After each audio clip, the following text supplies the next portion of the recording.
Y'all were real nice a second ago.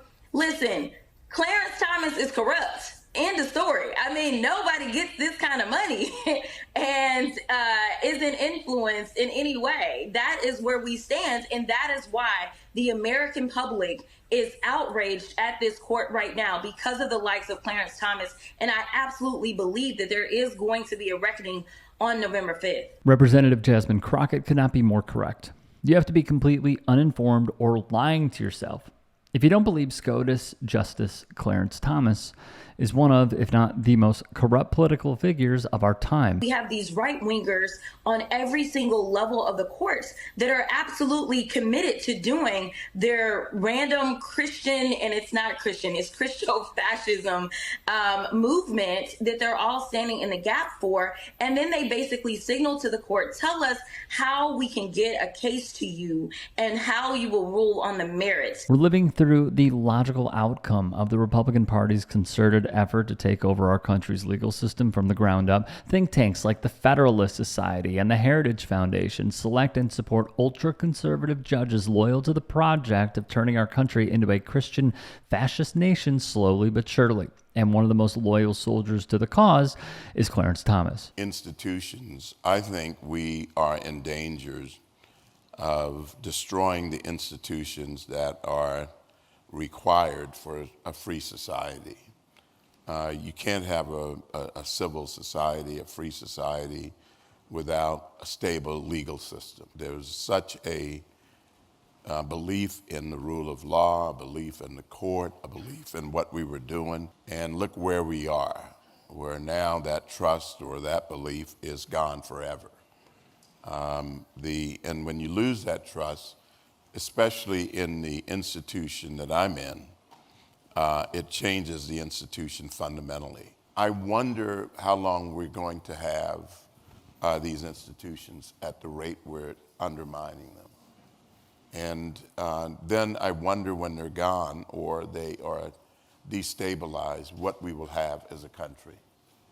And I don't think that the prospects are good if we continue to lose them. Well, this interview with Thomas is aged like a gallon of milk left out in the summer sun. A master in the art of projection. Everything Thomas just said about Roe v. Wade and the decision leaked during this interview applies even more to his decades-long bribery racket with some of the country's most powerful billionaires, industry leaders, and political kingmakers. What makes this even more appalling is that Clarence Thomas said this a whole year before ProPublica dropped their bombshell report detailing the depths of his corruption, so it's entirely possible that he was trying to get ahead of the story and paint the draft decision leak as the main culprit, eroding the people's trust in the court, while he knew full well that his and his wife's actions were directly responsible for erasure of public trust. Obviously, they don't have a meaningful ethics disclosure reporting system on the Supreme Court. The highest court in the land has the lowest ethical standards.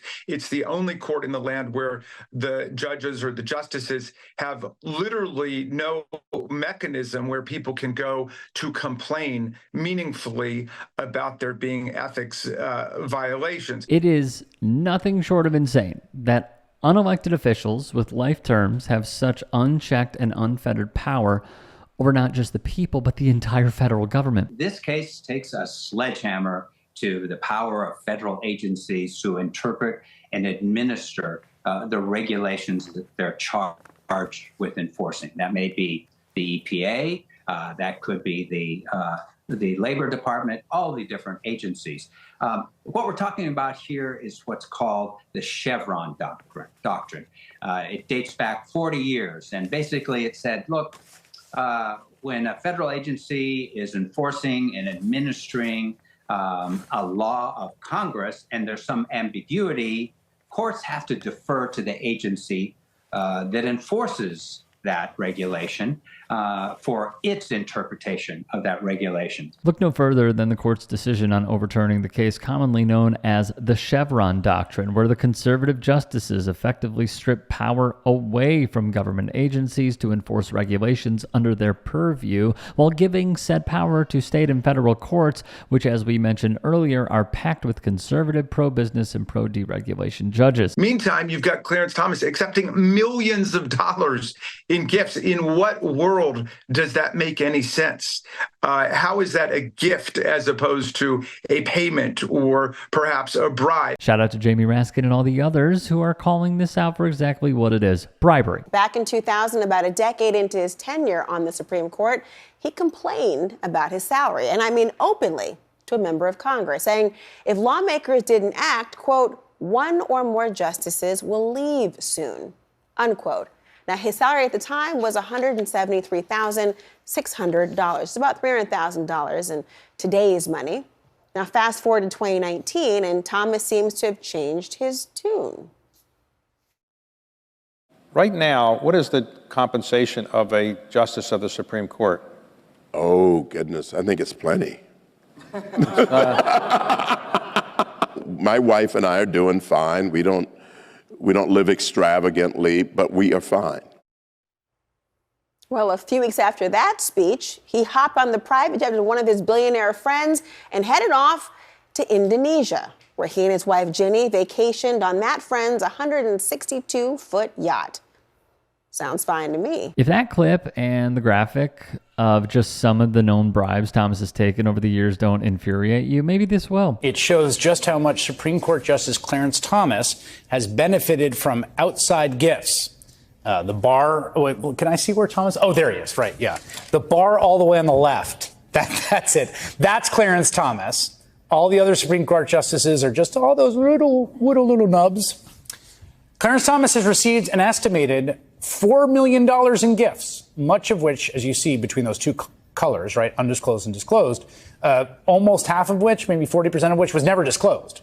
And that's all that we know so far, by the way. There may be more undisclosed. This is the stuff we know about from reporting and other stuff. But again, it's not comprehensive. Like, we don't know what we don't know. And it would be nice to have an actual comprehensive accounting of what exactly is going on. Federal district judges, federal circuit court judges, they all have fact-finding. Fact-finding is kind of the essence of process of law. It's almost so basic in essence that you don't even think about it. So when these judges won't answer questions about what they knew about their wife's role in insurrection activities, or when they make false statements about what was the justification for flying MAGA battle flags, there's no accountability to the truth. Senator Sheldon Whitehouse deserves a ton of credit for ringing the alarm on the need for a comprehensive Supreme Court ethics policy, as well as for keeping the heat on Thomas and Justice Samuel Alito as their respective scandals play out. Now for the latest on Thomas. Senator Ron Wyden and his office analyzed flight records and reported that Thomas took even more undisclosed flights with his billionaire sugar daddy, Harlan Crow. This time it was a trip to New Zealand, flying round trip on Crow's private jet. Wyden would go on to say that he is deeply concerned that Crow may have been showering a public official with gifts, then writing them off to lower his tax bill, which could be the case, but doesn't tell the complete story of what's going on here. While any billionaire would do anything to avoid paying their fair share of taxes, Crow would not have sunk so much time, effort, and money into an investment like having the power of a SCOTUS justice to wield for yourself if there wasn't far more on the line. If you can and are willing, please become a paid member here at TYT Sports, and or go to tyt.com/join. In addition, you can follow me on Twitter, Instagram, and TikTok. Appreciate it. Have a great day.